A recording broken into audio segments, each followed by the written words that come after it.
Selamat datang di AB Movie, channel yang membahas tentang alur cerita komik. Dukung channel ini dengan menekan tombol subscribe, like, dan komen.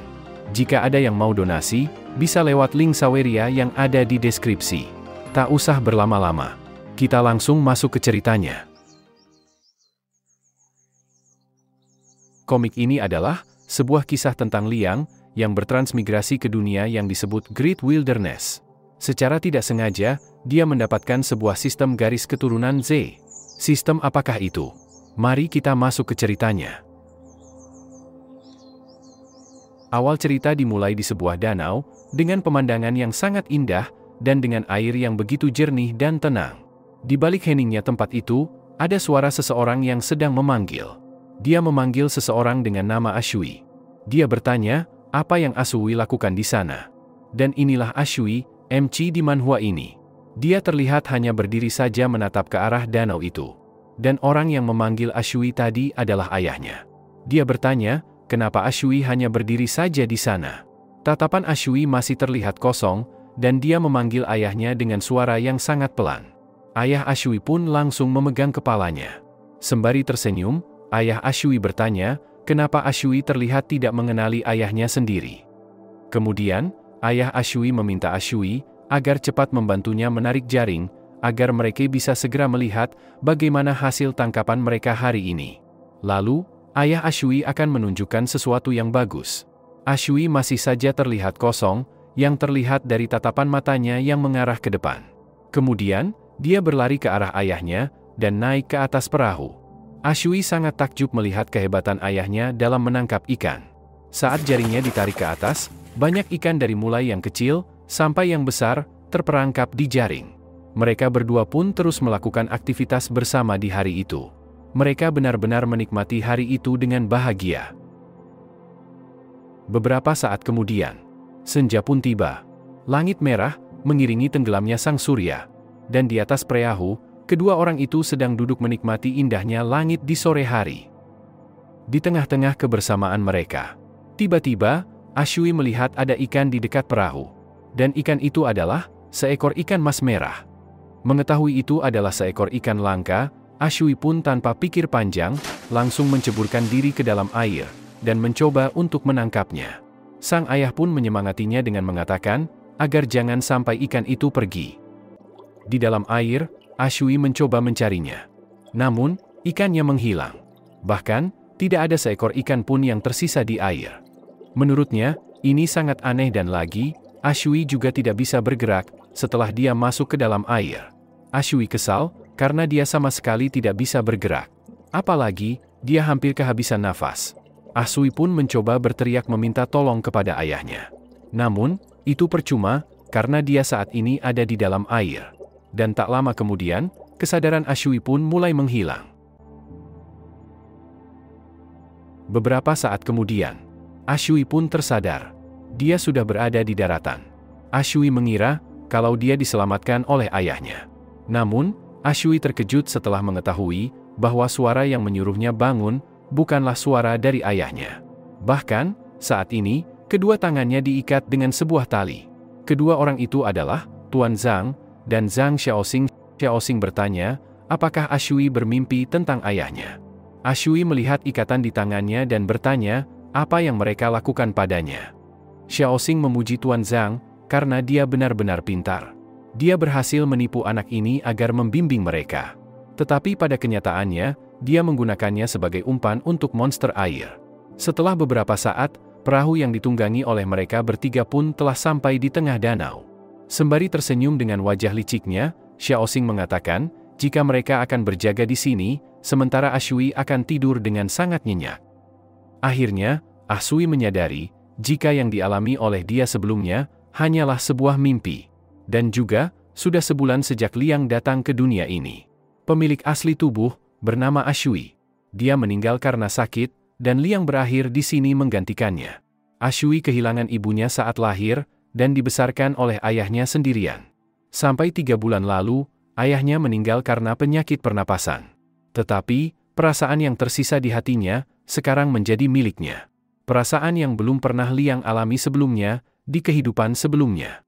Dalam 1 bulan, Liang menyesuaikan diri dengan pemilik tubuh yang sebelumnya, dan akhirnya dia digunakan sebagai umpan untuk monster, atas perintah gubernur setempat. Setelah sebulan, Liang menemukan bahwa dunia ini memiliki kekuatan yang luar biasa. Orang dapat berlatih untuk mencapai keadaan yang luar biasa, dan mereka yang berhasil disebut kultivator. Di dunia ini, bukan hanya manusia yang dapat berevolusi melalui pelatihan. Hewan juga dapat berlatih, dan makhluk itu dikenal sebagai monster air. Tuan Zhang menyadari kedatangan monster itu. Xiaoxing juga terkejut, karena monster itu datang begitu cepat. Ashui menoleh ke belakang untuk melihat keadaannya. Ternyata, monster itu sudah tepat di bawah perahu mereka. Monster itu terus mengelilingi perahu itu, untuk mencari celah agar bisa menyerang. Tuan Zhang mulai gugup melihat ukuran monster itu. Dalam hati Tuan Zhang, dia sangat terkejut. Padahal, sebelumnya, mereka bilang bahwa monster air itu panjangnya hanya setengah meter saja. Namun, ini panjangnya lebih dari itu. Kemudian, monster air itu mengibaskan ekor panjangnya, yang membuat perahu mereka terguncang hebat. Melihat ukuran monster itu yang sedikit menampakkan wujudnya, Ashui kesal karena monsternya besar sekali. Melihat monster itu datang langsung ke arah mereka. Tuan Zhang langsung memasang kuda-kuda untuk melawannya. Sembari mempersiapkan tekniknya, Tuan Zhang mengatakan bahwa dia sudah menunggu selama bertahun-tahun untuk momen ini. Dan sekarang saatnya sudah tiba. Saat monsternya mendekat, Tuan Zhang bersiap memukul monster itu saat dia keluar dari dalam air. Namun, saat monsternya keluar, Tuan Muda Zhang dibuat membeku tak bisa bergerak ketika melihat monster buaya raksasa yang keluar dari dalam air sembari membuka mulut lebarnya. Dan dalam hitungan sepersekian detik saja, tubuh Tuan Zhang langsung berpindah ke dalam mulut monster. Xiaoxing dan Ashui berusaha menjaga keseimbangannya, agar tidak jatuh ke dalam air, karena perahunya telah hancur. Xiaoxing sangat ketakutan, dia tidak mau mati di sana. Namun, dia mengingat sesuatu, dan melihat ke belakang. Dia melihat bahwa masih ada Ashui di sana. Ashui pun merasa, jika ini akan menjadi hal buruk baginya. Benar saja, Xiaoxing langsung menusuk tangan Ashui, dan langsung mendorongnya ke dalam air, agar monster itu mengejar Ashui, dan Xiaoxing pun bisa melarikan diri. Ashui masih berusaha untuk berenang. Namun, dia tidak bisa, karena tangannya diikat. Dia juga tidak bisa meminta tolong, karena berada di dalam air. Ashui tak mau menyerah, dia mencoba melepaskan ikatannya dengan cara menggigit talinya. Namun, monster itu sudah mendekat ke arahnya, dan Ashui juga sudah terlihat mencapai batasnya. Di antara alam bawah sadarnya, Ashui seperti melihat sosok ayahnya yang berusaha menolongnya. Dia berteriak menyuruh Ashui agar segera bangun. Dalam hatinya, Ashui menginginkan jika ini adalah sebuah kenyataan. Jika itu benar, maka akan sangat indah dapat bertemu kembali dengan ayahnya. Ashui mencoba meraih tangan ayahnya, dan dia pun berhasil. Ternyata, yang diraih oleh Ashui adalah sebatang kayu yang cukup besar, sehingga Ashui dapat naik ke permukaan. Setelah sadar, Ashui tahu jika kayu itu adalah kayu dari perahu ayahnya. Namun, dari dalam air, Ashui diseret oleh monster itu. Ashui terus dibawa monster itu menuju ke dasar. Sebelum akhir hidupnya, Ashui berkata dalam hatinya bahwa dia sudah melakukan semua yang dia bisa. Dia benar-benar meminta maaf kepada ayahnya, karena dia sudah tidak bisa melakukan apapun lagi. Namun, tubuh Ashui tak langsung dimakan oleh monster itu. Dia dilemparkan ke dasar danau. Kemudian, monster itu membuka mulutnya lebar-lebar, dan bersiap memakan Ashui hidup-hidup. Ashui pun hanya bisa pasrah, dan menutup matanya.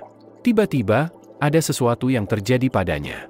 Tubuhnya dikelilingi oleh huruf-huruf Cina kuno.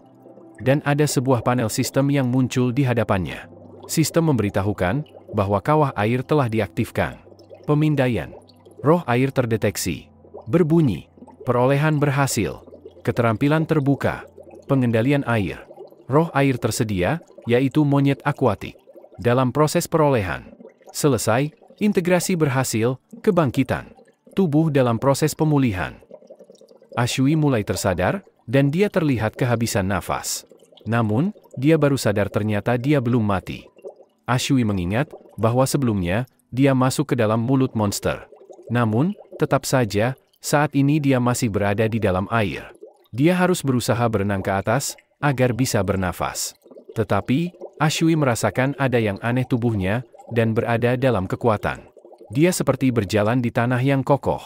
Rasanya seperti perlawanan telah hilang.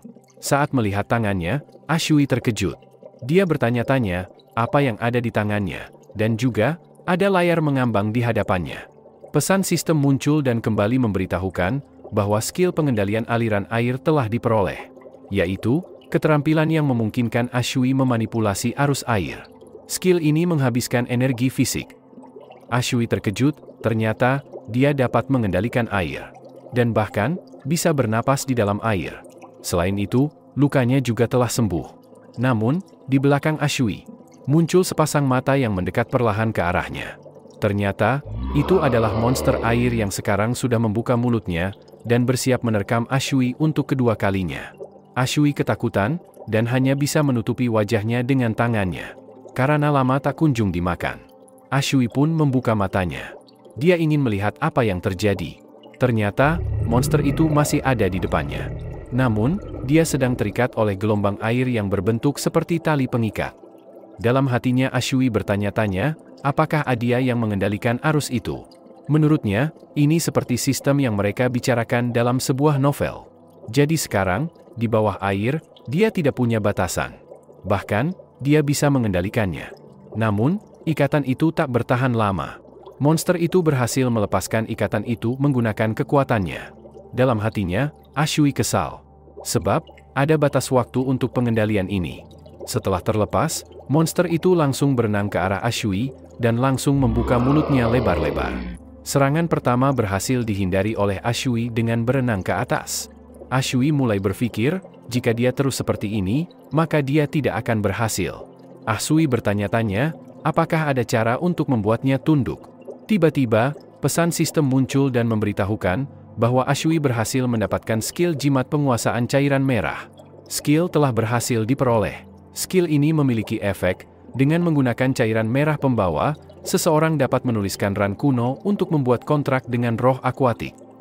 Setelah membaca pesan dari sistem, Ashui tersenyum, karena dia mendapatkan skill yang dia butuhkan saat ini. Dengan skill pengendalian airnya, Ashui mencoba mengambil jarak dari monster itu. Setelah monster itu mendekat, Ashui langsung menggunakan pengendalian aliran air. Karena, yang harus dia lakukan adalah, dia harus melumpuhkannya terlebih dahulu. Monster itu pun kembali terikat oleh gelombang air yang dibuat oleh Ashui. Namun, tak butuh waktu lama, monster itu langsung bisa melepaskan diri dari ikatan air itu. Ashui terkejut, dan langsung bergerak ke samping untuk menghindar. Namun, itu adalah kesempatan baginya. Tak mau melewatkan kesempatan itu. Ashui langsung mempersiapkan jimat penguasaan cairan merahnya. Kemudian, dia langsung menempelkannya di kepala monster itu. Ternyata, itu tak semudah yang Ashui bayangkan. Tinggal tempel, lalu monster itu langsung tunduk. Saat itu, monster air masih melakukan perlawanan. Dengan semua kekuatannya, Ashui mencoba untuk bertahan. Bahkan, hingga salah satu matanya mulai mengalami perubahan, dan kulit dekat matanya mengeluarkan sisik. Hal ini adalah efek perlawanan yang dilakukan oleh monster itu, dan ini adalah adu kekuatan spiritual. Ashui merasa, kalau dia akan kalah. Namun, setelah mengingat masa lalunya, kali ini, dia masih ingin tetap hidup. Ashui berteriak keras sembari mengeluarkan kekuatan penuhnya. Dia mengatakan, agar monster itu segera tunduk padanya. Beberapa saat kemudian, Ashui sudah berada di tepian danau, dia terlihat sangat kelelahan. Ashui berbaring di tanah untuk beristirahat, dia lega, karena akhirnya dia selamat. Namun, dari dalam air, monster buaya air itu muncul mendekat ke arah Ashui. Dan ternyata, monster buaya itu tidak menyerang Ashui lagi. Ashui duduk dan mengatakan, kalau sudah pasti, pada akhirnya, dia berhasil menaklukkan makhluk besar itu. Pesan sistem muncul dan memberitahukan, bahwa pembawa kuali adalah Liangku. Dan roh air murni, yaitu monyet air dengan status kepemilikan pribadi dan tingkat fusion adalah 5%. Tidak ada esensi air yang didapatkan, dan monster ini adalah jenis binatang air. Wilayah kekuasaannya adalah Taihuai. Membutuhkan 80 poin esensi air untuk mengaktifkan. Evaluasi. Monyet air adalah roh yang lahir dari guru besar Zunwo. Ia memiliki potensi terbatas dan cocok untuk yang lemah. Lalu, Ashui menyuruh monster buaya itu untuk tetap di sini untuk saat ini. Jika Ashui butuh sesuatu, dia akan menghubunginya. Dalam hatinya Azui tahu bahwa setelah dia menaklukkannya, ada sebuah hubungan spiritual antara dia dan monster buaya itu. Ashui dapat menghubunginya kapan saja, atau dia dapat menghubunginya juga. Setelah monster buaya itu pergi, Ashui berjalan pergi. Dia akan pulang dan mencari sesuatu untuk dimakan. Lalu, dia akan beristirahat dengan cukup. Ashui bersyukur, dia masih memiliki ingatan yang sudah dia simpan. Jadi, dia tahu daerah ini, dan rumahnya tidak jauh dari sana. Panel berpindah di desa. Terlihat beberapa orang sedang terburu-buru berjalan ke suatu tempat. Salah satu dari mereka adalah pelayan Zheng. Di sana juga ada Xiaoxing yang terlihat sedang mengantar mereka. Orang-orang di sana tahu kalau tujuan mereka adalah ke rumah Ashui. Mereka yakin kalau saat ini Ashui sedang dalam masalah. Terlihat seorang pemuda bernama Lili Bo. Dia kesal karena saat ini Ashui dalam masalah. Tak lama kemudian, Xiaoxing dan orang-orang dari keluarga Zhang itu sudah tiba di rumah Ashui. Dalam hatinya, Xiaoxing berpikir, jika Ashui meninggal, maka dia bisa mengambil hartanya. Itu akan menebus kerugian dari misinya yang gagal ini. Dia menyalahkan semua kesalahan ini kepada Zhang yang tidak berguna itu. Dan dengan kasarnya, Xiaoxing masuk dengan cara menendang pintu rumah Ashui. Setelah masuk ke rumah Ashui, Xiaoxing sangat terkejut melihat Ashui tidur di kamarnya dan masih dalam keadaan hidup. Seseorang yang bersama dengan Xiaoxing bertanya, kenapa Xiaoxing mengatakan kalau anak itu masih hidup. Dia menanyakan, apa yang Xiaoxing bicarakan? Mengapa dia selalu terburu-buru masuk tanpa berpikir dulu? Xiaoxing sedikit berkeringat, dan memperkenalkan anak itu adalah Ashui, dan pria ini adalah Zheng Xiang. Dia adalah seorang pelayan keluarga Zhang. Zheng Xiang akhirnya tahu anak yang bernama Ashui yang dibicarakan oleh Xiaoxing. Dia memuji keberuntungan Ashui, karena dia masih hidup.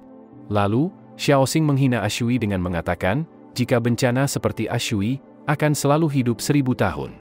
Kemudian, Zheng Xiang menyuruh pengawalnya untuk menangkap Ashui. Ashui mencoba lepas dari orang-orang yang menangkapnya, namun dia malah mendapatkan bogem mentah di perutnya. Xiaoxing mencoba mengkambing hitamkan Ashui atas apa yang terjadi pada Tuan Zhang. Xiaoxing mengatakan bahwa demi penduduk desa, dia mengundang pendekar Agung Zhang untuk menaklukkan monster air. Tapi apa yang Ashui lakukan? Dia malah bersekongkol dengan monster itu untuk membunuh Tuan Zhang. Ashui justru menghabiskan banyak uang dan membahayakan semua orang di desa.